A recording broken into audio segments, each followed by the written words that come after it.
اعوذ باللہ من الشیطان الرجیم بسم اللہ الرحمن الرحیم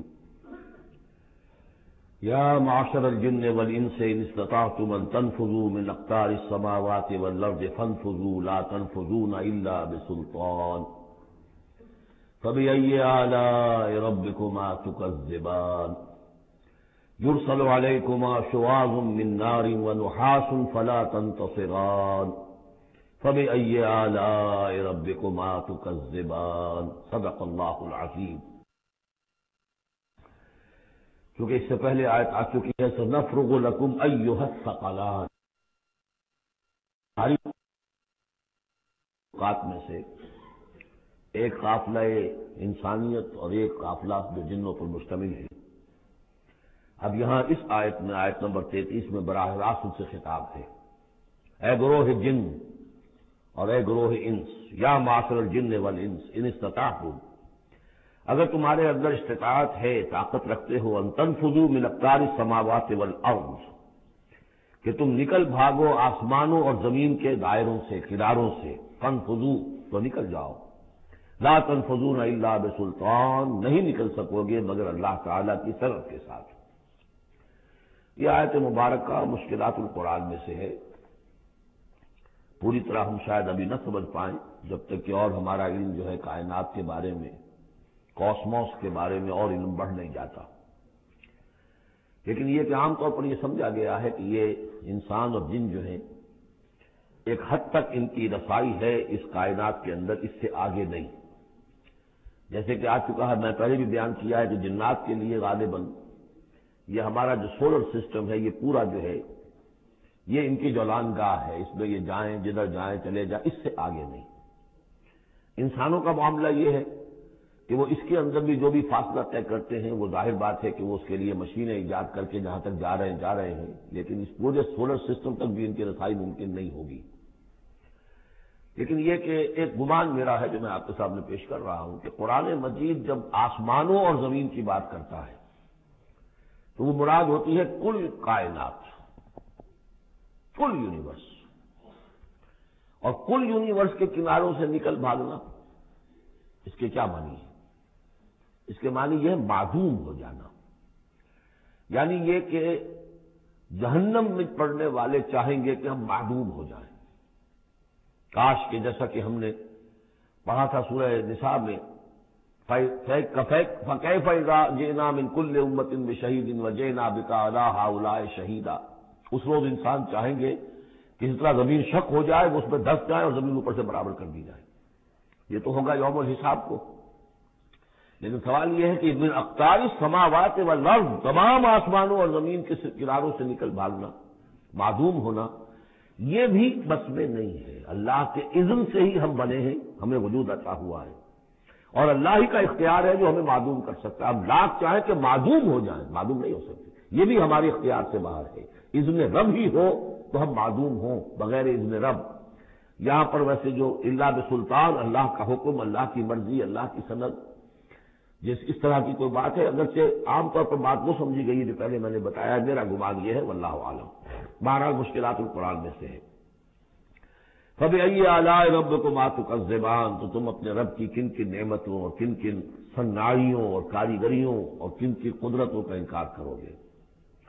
یرسل علیکما شواظ من نار، تم پر پھینکے جائیں گے شعلے بھڑکتے ہوئے آگ کے، ونحاس، اور دھواں ملا ہوا، وہ آگ جس میں کہ دھواں ملا ہوا ہو، فلا تنتصران، پھر تم بدلہ نہیں لے سکو گے۔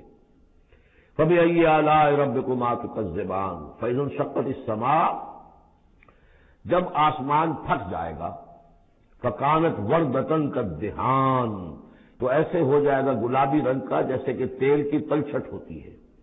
جب تیل کو صاف کیا جاتا ہے تو اس کے نیچے جو تلچھٹ رہ جاتی گلابی رنگ کی۔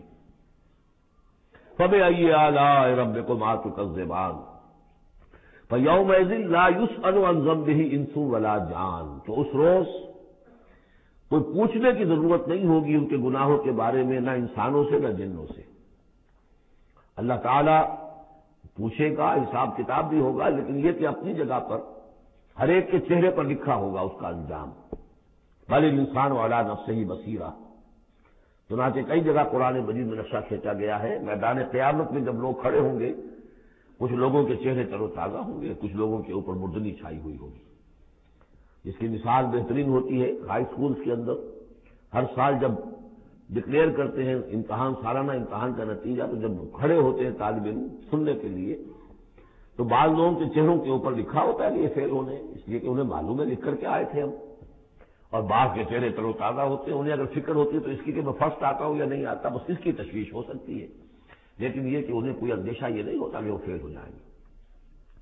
تو فَيَوْمَئِذٍ لَا يُسْأَلُ عَنْ ذَنبِهِ إِنسٌ وَلَا جَانٌ، اس دن پوچھا جانا ضروری نہیں ہوگا کسی سے بھی، نہ جن سے نہ ان سے، ان کے گناہ کے بارے میں۔ فَبِأَيِّ آلَاءِ رَبِّكُمَا تُكَذِّبَانِ يُعْرَفُ الْمُجْرِمُونَ بِسِيمَاهُمْ، پہچان لیے جائیں گے مجرم اپنے چہروں سے، چہرے ان کے اترے ہوئے ہوں گے، انہیں تو معلوم ہوگا۔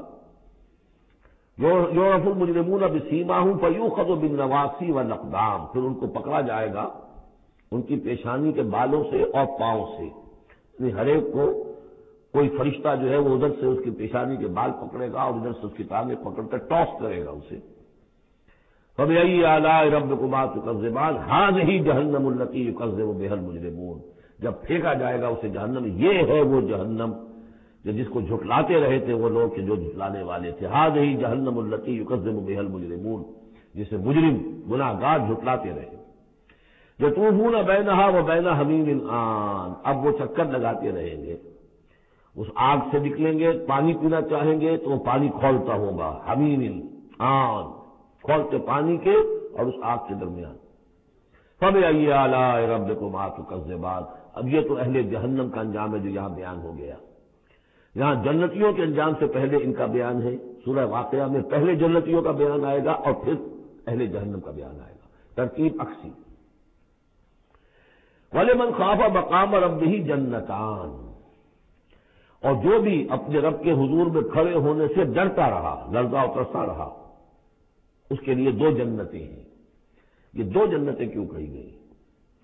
اس کے لیے جو توجیہ میری سمجھ میں آئی ہے اس میں مجھے خاصا اطمینان ہے، انشراح ہے، کہ جنتیں جو جنوں کے لیے ہوں گی وہ علیحدہ جنت ہے، انسانوں کے لیے علیحدہ ہے۔ ظاہر بات ہے دونوں کے احساسات جدا ہیں، دونوں کے ذوق جدا ہیں، دونوں کے مذاق جدا ہیں، لہذا ایک جنت ہے کہ جو انسانوں کے لیے ہے اور ایک جنت ہے کہ جو جنات کے لیے ہے۔ ایک ہی طرح کی چیزیں ان دونوں کے لیے پلیزنٹ اور ان دونوں کے لیے جو ہو سکتی ہیں مسرت اور سرور آمیز، وہ ایک طرح کی نہیں ہو سکتی، ان کے تقاضے مختلف ہوں گے۔ تو لمن خاف ہے، جو ڈرنے والے ہیں ان کے لیے جنتیں فراہم کر دی اللہ نے، وہی تسلیہ کا صیغہ ہے کیونکہ یہاں جنوں اور انسانوں سے خطاب ہو رہا ہے مسلسل۔ یہ جو جنتان ہوں گی یہ ابتدائی جنتیں جن کا ذکر یہاں ہو رہا ہے، اس کے بعد دو اور جنتیں ہوں گی، تو جنتیوں کے دو درجے ہیں، ان میں جنات بھی ہوں گے انسان بھی ہوں گے، تو چار ہو گئے۔ کمتر درجے کے جنتی انسان اور جن دو، اور برتر درجے کے جنتی انسان اور جن دو، تو دو اور دو چار۔ تو یہاں پر اس سورہ مبارکہ میں چار جنتوں کا ذکر ہے۔ پہلے یہ کمتر درجے کے جنتیوں کا ذکر ہو رہا ہے۔ وَلِمَنْ خَافَ مَقَامَ رَبِّهِ جَنَّتَانِ فَبِأَيِّ آلَاءِ رَبِّكُمَا تُكَذِّبَانِ ذَوَاتَا أَفْنَانٍ، اس کی بہت سی شاخیں ہوں گی اس جنت کی۔ فَبِأَيِّ آلَاءِ رَبِّكُمَا تُكَذِّبَانِ فِيهِمَا عَيْنَانِ تَجْرِيَانِ، ان دونوں میں چشمے ہیں۔ اب عینان، ایک ایک جنت میں ایک ایک چشمہ ہے جو بہہ رہا ہے۔ فَبِأَيِّ آلَاءِ رَبِّكُمَا تُكَذِّبَانِ، اپنے رب کی کون کون سی نعمتوں کو جھٹلاؤ گے۔ فِيهِمَا مِن كُلِّ فَاكِهَةٍ زَوْجَانِ، اور ان دونوں میں ہر طرح کے جو میوے ہیں ان کی دو دو قسمیں ہیں، جوڑے۔ فَبِأَيِّ آلَاءِ رَبِّكُمَا تُكَذِّبَانِ مُتَّكِئِينَ عَلَىٰ فُرُشٍ بَطَائِنُهَا مِن اسْتَبْرَقٍ وَجَنَى الْجَنَّتَيْنِ دَانٍ، اور وہ وہاں تکیہ لگائے ہوں گے، سہارا لگائے ہوں گے ایسے فرشوں پر کہ جن کے استر بنے ہوئے ہوں گے گاڑھے ریشم کے، استر ہوں گے گاڑھے ریشم کے، تو جو ان کا اصل جو اوپر کا حصہ ہوگا وہ کس شے کا ہوگا، گویا کہ وہ تمہارے تصور سے باہر ہے۔ وَجَنَى الْجَنَّتَيْنِ دَانٍ، اور دونوں جو باغ ہیں دونوں جنتوں کے، ان کے جو پھل ہیں میوے وہ جھک رہے ہوں گے نیچے کو ہوں گے، تاکہ آرام سے جنتی جو ہے جو چاہے حاصل کر لے۔ فَبِأَيِّ آلَاءِ رَبِّكُمَا تُكَذِّبَانِ فِيهِنَّ قَاصِرَاتُ الطَّرْفِ، ان جنتوں میں ہوں گی وہ عورتیں کہ جن کی نگاہیں نیچے جھکی ہوئی ہوں گی. عورت کے اندر شرم اور حیا جو ہے اس کا خاص زیور ہے، یہ خود اس کے حسن کا ایک حصہ ہے.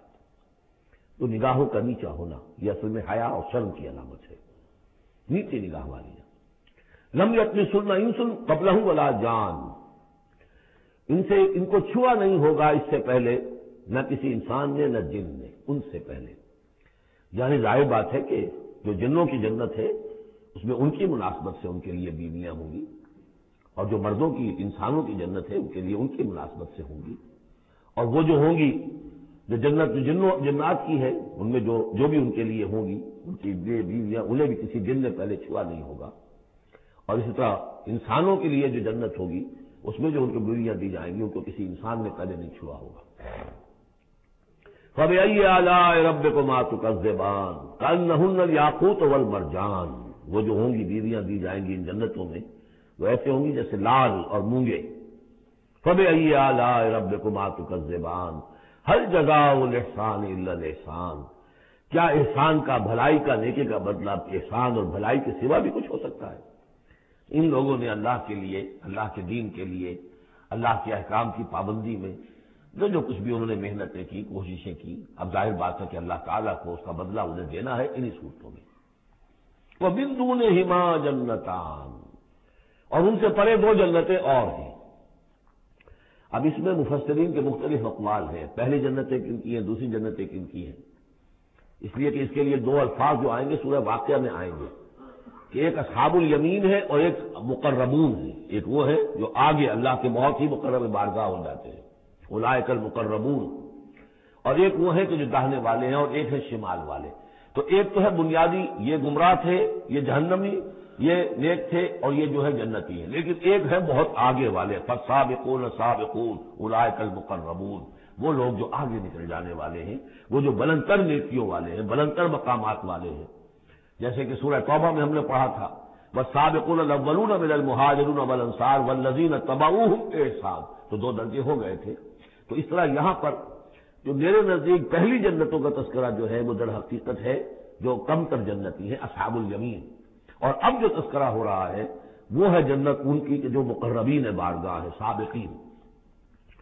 وَمِن دُونِهِمَا جَنَّتَانِ، اور ان دونوں کو پرے اور دو جنتیں ہوں گی. فَبِأَيِّ آلَاءِ رَبِّكُمَا تُكَذِّبَانِ، یہ بھی دو ہوں گی، ایک جنات کے لیے اور ایک انسانوں کے لیے. مُدْحَامَّتَانِ، بڑے گہرے سبز رنگ کی جنتیں ہوں گی. سبز کاہی جسے ہمارے یہاں کہا جاتا ہے، گہرا سبز، سیاہی مائل سبز، اتنی گہرا سبز ہو کہ سیاہی مائل ہو جائے. یہ میں ابھی عرض کروں گا، اس کی ایک خاص پس منظر ہے. فَبِأَيِّ آلَاءِ رَبِّكُمَا تُكَذِّبَانِ فِيهِمَا عَيْنَانِ نَضَّاخَتَانِ، اس میں دو چشمے ہیں ابلتے ہوئے. فَبِأَيِّ آلَاءِ رَبِّكُمَا تُكَذِّبَانِ فِيهِمَا فَاكِهَةٌ وَنَخْلٌ وَرُمَّانٌ، اس میں میوے ہیں، کھجوریں ہیں، انار ہیں. فَبِأَيِّ آلَاءِ رَبِّكُمَا تُكَذِّبَانِ، یہ یوں سمجھیے کہ ایک تو ہے خالص عربی ذوق، اور عرب کا جو ایک خاص ماحول تھا، اور خاص طور پر عرب کا وہ علاقہ جس میں قرآن نازل ہوا ہے، حجاز پہاڑی علاقہ ہے. اس میں جب آتے تھے چشمے اور جب بہہ جاتی تھی وادیاں تو ابلتی ہوئی پہاڑی چونکہ چشمے جیسے ہوتے ہیں، پہاڑی نالے، تو ان کے اندر جوش و خروش ہوتا ہے. اور دوسرے کہ وہاں پر جو باغات ہوتے تھے کھجور کے درخت، اور وہاں پر وہ سبزی جو رنگ ہے ان کا وہ سبزی مائی گہرا، اور اسی کے اندر پھر جو چھاؤں ہے. تو جو ان کا تصور ہے ایک عربی ذوق ہے، ایک عجمی ذوق ہے. وہ عجمی ذوق ہے جو پہلے بیان ہوا ہے، عربی ذوق ہے جو اب بیان ہو رہا ہے. فیہما فاکہۃ ونخل ورمان، اب یہ چیزیں جو ہیں یہ عرب کے اندر کھجوریں ہیں، انار ہے. فبأی آلاء ربکما تکذبان فیہن خیرات حسان، اس میں ہوں گی بہت ہی اچھی عورتیں نہایت خوبصورت. فبأی آلاء ربکما تکذبان حور مقصورات فی الخیام. اب یہاں حور کا لفظ آیا، پہلے میں نہیں آیا ہے. پہلے میں یہ تو آیا ہے فیہن قاصرات الطرف لم یطمثہن انس قبلہم ولا جان، لیکن لفظ حور یہاں آیا ہے. اسی کو نوٹ کریں گے کہ سورہ واقعہ میں بھی ایک کے ساتھ حور کا لفظ آئے گا، دوسرے کے ساتھ نہیں. حور مقصورات فی الخیام، اب یہ بھی عرب پس منظر ہے، خیموں میں رہنے والے. وہ حوریں کہ جو خیموں میں رکی رہنے والی ہوں گی. ظاہر بات ہے کہ وہاں پر تو عام طور پر یہ شہر بہت کم تھے پورے عرب کے اندر، حجاز کے اندر بہت کم، جو عام طور پر جو آبادیاں تھیں وہ خیموں میں رکی رہنے والیا۔ وقرن فی بیوتکن ولا تبرجن تبرج الجاہلیۃ الاولی، وہ شمع محفل نہیں بنتی بلکہ وہ چراغ خانہ بنتی ہیں۔ حور مقصورات فی الخیام فبأی آلاء ربکما تکذبان لم یطمثہن انس قبلہم ولا جان، نہیں انہیں چھوا ہوگا ان سے پہلے نہ کسی انسان نے اور نہ کسی جن نے۔ یہ ان دونوں کے میرے نزدیک علیحدہ علیحدہ، جنات کی جو جنت ہے ان میں جو ان کے لیے عورتیں اور بیویاں فراہم کی جائیں گی انہیں کسی جن نے نہیں چھوا ہوگا ان سے پہلے، اور جو انسانوں کے لیے جنت ہوگی وہاں جو انہیں بیویاں دی جائیں گی اور حوریں دی جائیں گی انہیں کسی انسان نے نہیں چھوا ہوگا۔ فَبِأَيِّ آلَاءِ رَبِّكُمَا تُكَذِّبَانِ مُتَّكِئِينَ عَلَىٰ رَفْرَفٍ خُضْرٍ وَأَبْقَرِيٍّ حِسَانٍ، وہ تکیہ لگائے بیٹھے ہوئے ہوں گے سب مسندوں پر اور بڑے قیمتی نفیس بچھونوں پر۔